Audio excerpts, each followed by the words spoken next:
புதுக்கோட்டை அருகே கேப்டன் விஜயகாந்த் அவர்களின் 73வது பிறந்தநாள் விழா கொண்டாட்டம். இந்திய இராணுவத்தில் எத்தனையோ கேப்டன்கள் இருக்கலாம்.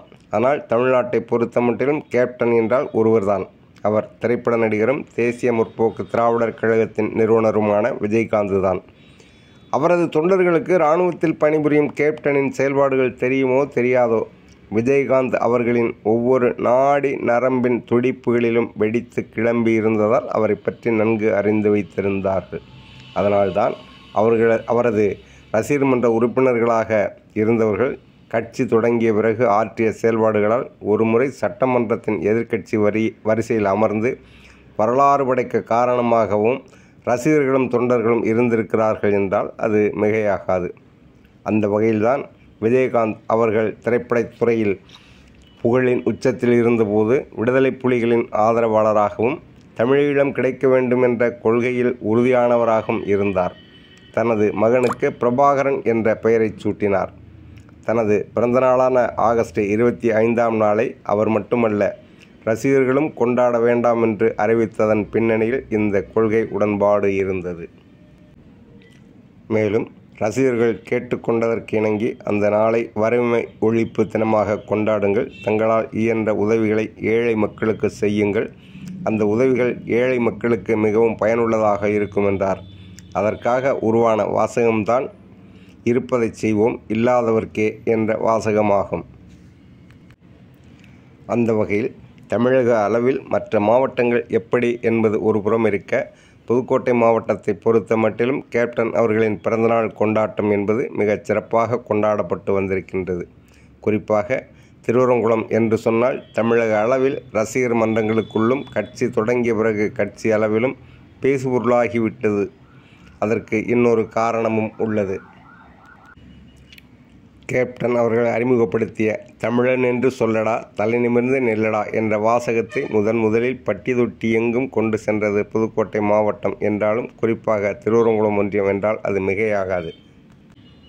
ஒவ்வொரு கிராமத்தின் எல்லை போர்டுகளிலும் தமிழன் என்று சொல்லடா, தலை நிமிர்ந்து நில்லடா என்ற வாசகம் பொறிக்கப்பட்டிருந்தது. அதனைத் தொடர்ந்து தமிழ்நாடெங்கும் அந்த வாசகத்தை அனைவரும் உச்சரிக்கும் அளவிற்கு ஆகிவிட்டது என்றாலும் அதற்கு காரணமும் கேப்டன் அவர்கள்தான்.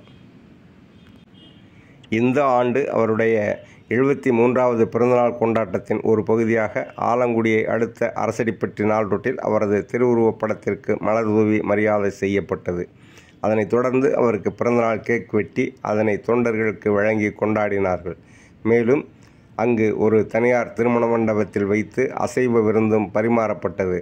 சுமார் 3000 பேருக்கு வழங்கப்பட்ட அந்த விருந்தில் இதுவரை அன்னதானம் என்ற பெயரில் பருப்பு ரசம் மட்டுமே உண்டு வந்த ஏழை எளிய மக்கள் அசைவ விருந்தை உணவாக உண்டு மகிழ்ந்தனர். இதையெல்லாம் செய்தது கேப்டனின் தொண்டர்கள் என்று பார்க்கும்போது அவர்கள் தேசிய முற்போக்கு திராவிடர் கழகத்தை வளர்ப்பதற்கும் நிலைபெறச் செய்வதற்கும் எவ்வளவு தூரம் உழைத்திருக்கிறார்கள் என்பதும் புரிய வரும். இந்த நிகழ்வுகள் நடைபெறும்போது அந்த பகுதிக்கு வந்த ஆளும் கட்சியான திமுகவை சேர்ந்தவர்களும் அதிமுகவை சேர்ந்தவர்களும் இது போன்றதொரு விருந்தை நாம் இதுவரை செய்யாமல் இருந்திருக்கிறோம். ஆனால் தேசிய முற்போக்கு திராவிடர் கழகத்தை சேர்ந்தவர்கள் எப்படியெல்லாம் செய்து கேப்டனின் புகழை பரப்புகிறார்கள் என்று வியப்பு ஏற்படுத்தினார்கள் என்பது குறிப்பிடத்தக்கதாகும். இந்நிகழ்வை திருவரங்குளம் மேற்கு ஒன்றிய கழக செயலாளர் KV குமார் தலைமையில் வடக்கு மாவட்ட கழக செயலாளர் கார்த்திகேயன், தெற்கு மாவட்ட பொருளாளர் கல்லூர் பாஸ்கர், மாநில நெசவாளர் அணி துணை செயலாளர் மன்மதன் ஆகியோர் சிறப்பு விருந்தினர்களாக கலந்து கொண்டனர். மேலும் முன்னாள் மாவட்ட கழக செயலாளர் கோட்டை ராஜேந்திரன், திருவரங்குளம் கிழக்கு ஒன்றிய கழக செயலாளர் பவானந்தம், மாவட்ட பொதுக்குழு உறுப்பினர் லோகநாதன், பொன்னமராவதி தெற்கு ஒன்றிய கழக செயலாளர் பிரகாஷ், அறந்தாங்கி நகர கழக செயலாளர் மணிகாந்த், பொருளாளர் அறந்தாங்கி நகர்மன்ற உறுப்பினர் ரூபினி, அரசடிப்பட்டி பகுதி நிர்வாகி தங்கராசு, பொருளாளர் அடைக்கலராஜ், தொழிற்சங்க தலைவர் மணி, ஒன்றிய கழக செயலாளர் சுப்பிரமணி, புதுக்கோட்டை முன்னாள் மாவட்ட கழக செயலாளர் கோட்டை ராஜேந்திரன், புதுக்கோட்டை வடக்கு மாவட்ட இளைஞரணி சாமிநாதன், முன்னாள் பொதுக்குழு உறுப்பினர் அன்பு சண்முகம், மாவட்ட இளைஞரணி செயலாளர் பார்த்திபன், அரசடிப்பட்டி பகுதி நிர்வாகிகள் தங்கராஜ் மற்றும் அடைக்கலராஜ் உள்ளிட்ட பலரும் கலந்து கொண்டு நிகழ்ச்சியை சிறப்பித்தார்கள்.